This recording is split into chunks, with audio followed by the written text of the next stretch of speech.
¿Qué tal? Hoy vamos a meternos en un tema que es fascinante y la verdad cada vez más común, los embarazos múltiples. Y aunque uno piensa en gemelos y se imagina una doble alegría, para los médicos la historia es otra.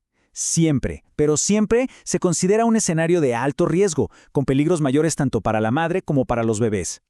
Entonces, claro, la pregunta cae por su propio peso. ¿Una doble bendición es así automáticamente el doble de riesgo? Y bueno, aunque suena lógico, la respuesta desde el punto de vista médico es bastante más compleja. De hecho, nos lleva a un lugar que de verdad sorprende. Ok, aquí es donde se pone interesante. El factor que de verdad lo decide todo, el que marca la diferencia en un embarazo múltiple, no tiene que ver con si los bebés son idénticos o no. No, el punto clave, el centro de todo, es la placenta. Y esto, créanme, cambia completamente la perspectiva. Y para entender bien por qué la placenta es tan importante, hay que ir al origen, porque resulta que no todos los gemelos empiezan de la misma manera. Hay dos caminos, dos arranques totalmente distintos, y es justo ahí donde empieza toda esta historia. A ver, tenemos dos rutas posibles. Por un lado están los gemelos disigóticos, los que comúnmente llamamos mellizos. Aquí dos óvulos completamente distintos son fecundados por dos espermatozoides. O sea, genéticamente son como cualquier par de hermanos, solo que compartieron el útero al mismo tiempo. Y por el otro lado tenemos a los monocigóticos, los idénticos. Aquí la cosa es diferente. Es un solo óvulo fecundado que muy al principio se divide en dos. Mismo ADN, dos bebés. Y ahora, fíjense en esto que es bien interesante. La frecuencia. Los gemelos disigóticos, los mellizos, son por lejos los más comunes. Estamos hablando de que representan entre el 70 y el 75% de todos los embarazos de gemelos.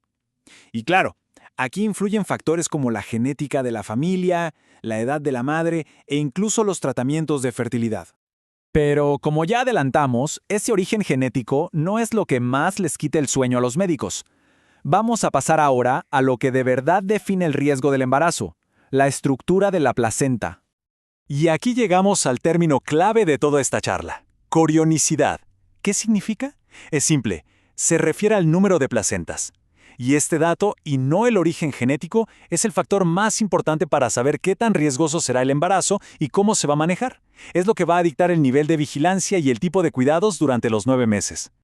Esta imagen lo explica perfecto. A la izquierda, el camino bicorial. Cada bebé con su propia placenta, su propio sistema de soporte vital. Este es el escenario más seguro, el de menor riesgo. Pero a la derecha, tenemos el camino monocorial. Aquí, los dos fetos dependen de una sola placenta. Este soporte vital compartido es justamente lo que abre la puerta a un montón de complicaciones que son únicas y a veces muy graves. Ok, si la corionicidad es tan, pero tan decisiva, la pregunta lógica es, ¿y cómo saben los médicos en qué camino está un embarazo? Bueno, la respuesta, como casi siempre en medicina, está en actuar rápido, en ver las cosas a tiempo. Y para eso hay un momento que es oro, la ecografía del primer trimestre. Idealmente la que se hace entre las semanas 11 y 14. Ese es el periodo más confiable, la mejor ventana que tenemos para identificar la estructura de la placenta. Es una pieza de información que va a guiar todo, absolutamente todo, el manejo del embarazo de ahí en adelante. Los ecografistas entonces se convierten en una especie de detectives buscando señales visuales muy específicas.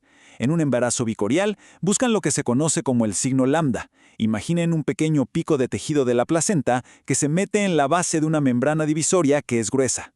Por otro lado, en un embarazo monocorial, lo que ven es el signo T, donde una membrana súper delgadita se une a la placenta en un ángulo de 90 grados. Estas señales, que parecen detalles mínimos, son en realidad la hoja de ruta para el resto del embarazo. Una vez que se conoce el camino, pues toca prepararse para los desafíos. Ahora vamos a ver por qué esa diferencia entre tener una o dos placentas es tan, pero tan dramáticamente importante en términos de riesgo. Esta frase lo resume todo. O sea, aunque cualquier embarazo múltiple ya es de riesgo, son los monocoriales, esos que tienen una sola placenta compartida, los que se llevan la peor parte. Son los que tienen el mayor potencial de complicaciones serias, tanto para la madre como para los bebés. Y para que nos hagamos una idea de la magnitud, El riesgo de mortalidad materna en un embarazo múltiple es 2,5 veces mayor que en un embarazo de un solo bebé. ¿Por qué? Porque todos los cambios fisiológicos que son normales en un embarazo aquí se exageran, se llevan al extremo. Por ejemplo, complicaciones como los trastornos de presión alta, la hipertensión, tienen el triple de probabilidad de aparecer. Otras, como la colestasis, que afecta al hígado, el doble.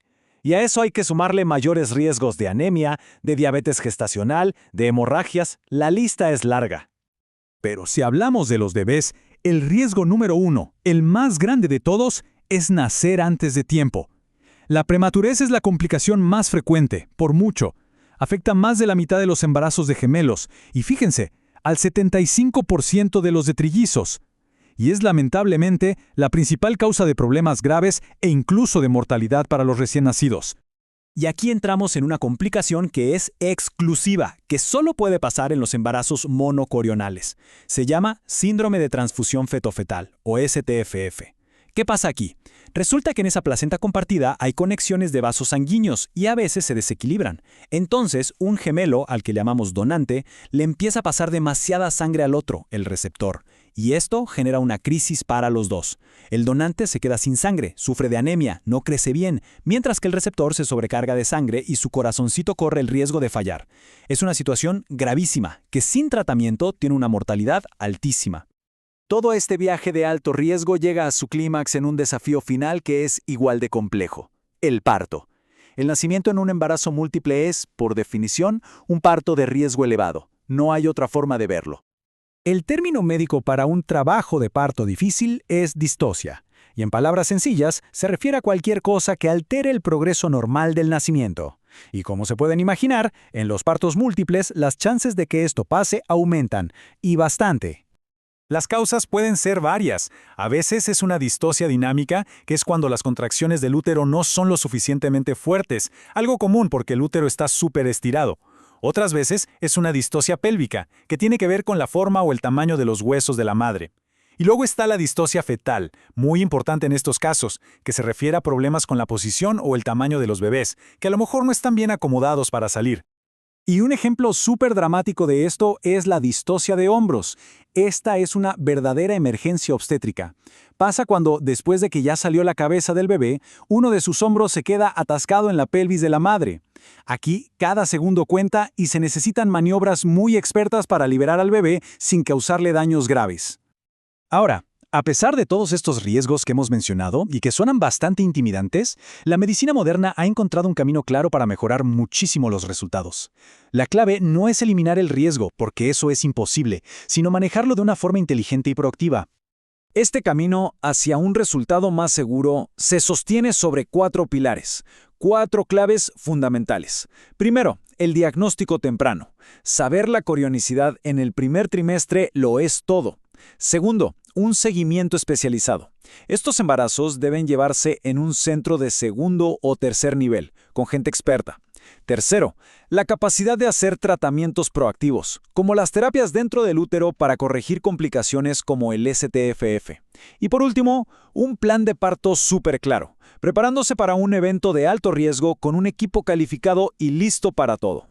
Al final, toda esta historia de los embarazos múltiples nos enseña algo que aplica a muchísimas cosas.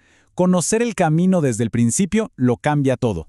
No se trata de que no haya desafíos, sino de estar preparados para enfrentarlos. Y esto nos deja con una pregunta más amplia.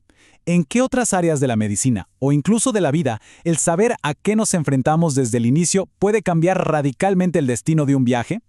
Muchas gracias por habernos acompañado.